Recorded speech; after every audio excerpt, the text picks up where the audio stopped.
नमस्ते। आज बात करते हैं एक ऐसी चीज की जो भारत के लगभग हर किचन में है, एलपीजी सिलेंडर। लेकिन क्या ये सिर्फ खाना पकाने का ईंधन है? नहीं, इसकी कहानी बहुत बड़ी है। ये जुड़ी है हमारी सेहत से, देश की अर्थव्यवस्था से और यहाँ तक कि दुनिया की पॉलिटिक्स से भी। तो चलिए इस पूरी कहानी को परत दर परत खोलते हैं। 8 लाख ये कोई छोटा मोटा आंकड़ा नहीं है।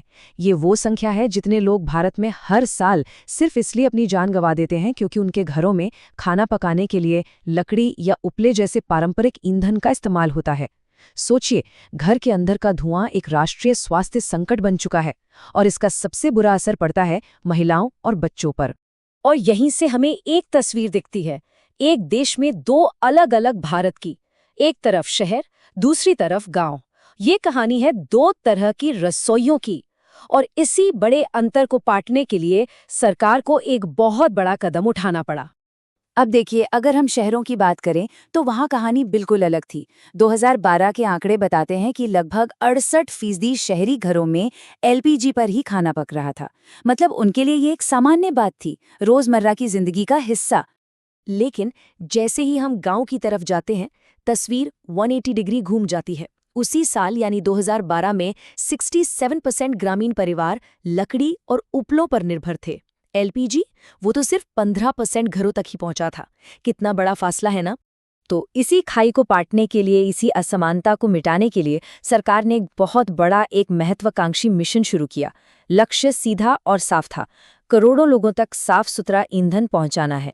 और इस मिशन का नाम था प्रधानमंत्री उज्ज्वला योजना या पीएमयूआई।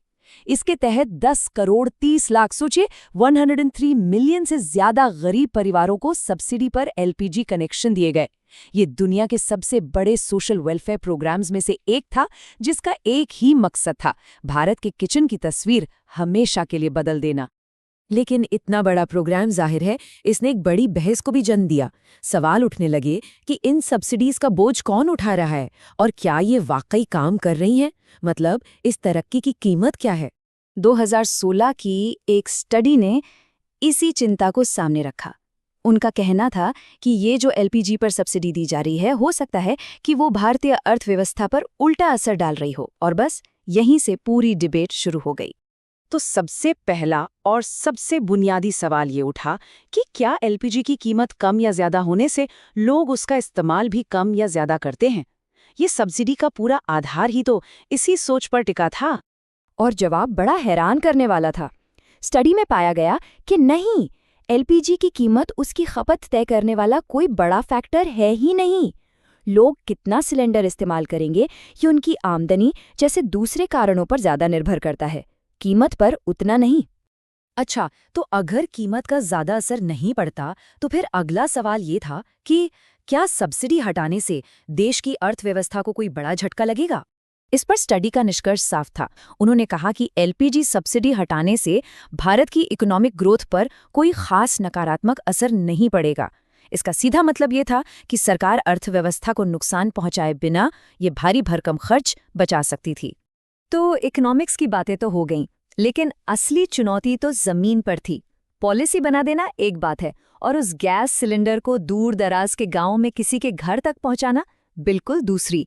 इसी को कहते हैं लास्ट माइल चैलेंज। जरा फर्क देखिए, एक शहरी डिस्ट्रीब्यूटर औसतन 15,000 ग्राहकों को सिलेंडर देता है, वहीं एक ग्रामीण डिस्ट्रीब्यूटर के पास सिर्फ 8,000 ग्राहक होते हैं। और तो और उसके कई ग्राहक 15 किलोमीटर से भी ज्यादा दूर रहते हैं।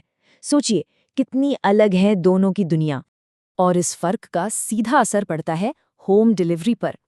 शहरों में 72% डिस्ट्रीब्यूटर्स 90% से ज्यादा सिलेंडर घर तक पहुंचाते हैं, लेकिन गांव में ये आंकड़ा गिरकर सिर्फ 52% रह जाता है।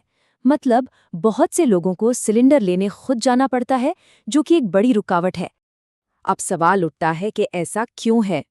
तो समस्या की जड़ है कमीशन। शहर हो या गांव, हर सिलेंडर पर डिस्ट्रीब्यूटर को एक जैसा कमीशन मिलता है, लेकिन गांव वाले डिस्ट्रीब्यूटर का खर्च कहीं ज्यादा होता है। लंबी दूरी, खराब सड़कें और बिक्री भी कम। इसका नतीजा ये है कि 43% ग्रामीण डिस्ट्रीब्यूटर्स की बिक्री इतनी कम होती है कि उनका बिजनेस चलाना ही मुश्किल हो जाता है। अगर डिस्ट्रीब्यूटर ही नहीं टिकेगा तो सप्लाई चेन कैसे चलेगी? तो इस जमीनी मुश्किल से निपटने के लिए कुछ रास्ते सुझाए गए, जैसे ग्रामीण और शहरी डिस्ट्रीब्यूटर्स के लिए कमीशन अलग अलग हो, तेल कंपनियां मिलकर गाड़ियों का इस्तेमाल करें, या फिर गांव के स्तर पर ही छोटे छोटे माइक्रो डिस्ट्रीब्यूटर्स बनाए जाएं। लेकिन रुकिए, कहानी अभी खत्म नहीं हुई है। ये सिर्फ एक देश के अंदर की बात नहीं है। अब इस पूरी तस्वीर में एंट्री होती है जियोपॉलिटिक्स की, जब दुनिया की समस्याएं आपकी किचन तक पहुंच जाती हैं। एक पल को सोचिए, साल है 2026 और आप अखबार में ये हेडलाइन पढ़ते हैं, पश्चिम एशिया में युद्ध के बीच भारत में एलपीजी की भारी किल्लत। ये आज भले ही काल्पनिक लगे, लेकिन ये एक बहुत ही असली खतरा है। ये दिखाता है कि हमारा ये पूरा सिस्टम अंतर्राष्ट्रीय संकट के सामने कितना नाजुक है। और इस नाजुकता की वजह ये है, भारत अपनी ज़रूरत का लगभग 2/3 मतलब करीब 66% एलपीजी दूसरे देशों से खरीदता है। हम अपनी रसोई के लिए दुनिया पर बहुत ज़्यादा निर्भर हैं। तो ये सब हमें एक बहुत बड़े और ज़रूरी सवाल पर लाकर खड़ा कर देता है।